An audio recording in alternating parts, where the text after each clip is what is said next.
Avant, ils étaient une poignée. Aujourd'hui, ils sont une nuée. Plus de 500 concurrents inscrits au Rock Gravel. Le gravel, une bicyclette mariage entre un VTT et un vélo de route.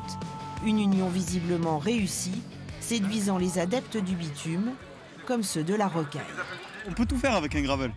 C'est sûr qu'on va pas descendre des descentes de DH, mais on fait tout avec un gravel, vraiment.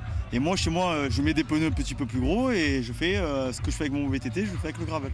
On a l'aspect physique du vélo de route, mais l'aspect un petit peu fun du VTT, il y a un peu des deux. Moi, c'est une discipline qui me plaît beaucoup. Née aux États-Unis dans les années 80, cette pratique explose actuellement. Conséquence, sur le salon du Rock d'Azur, il n'y a plus un seul stand sans gravel.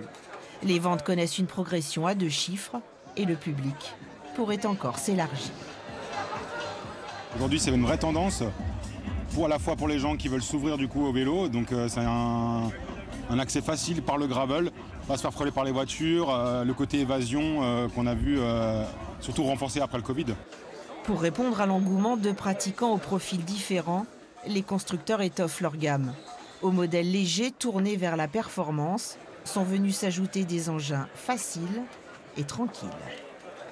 Des vélos qui vont être plus axés sur le confort et sur la polyvalence par rapport au terrain de jeu qu'on peut retrouver en gravel, qui vont permettre pour certains justement d'embarquer de la bagagerie avec soi pour partir sur des séjours, sur plusieurs jours, sur une expérience bikepacking.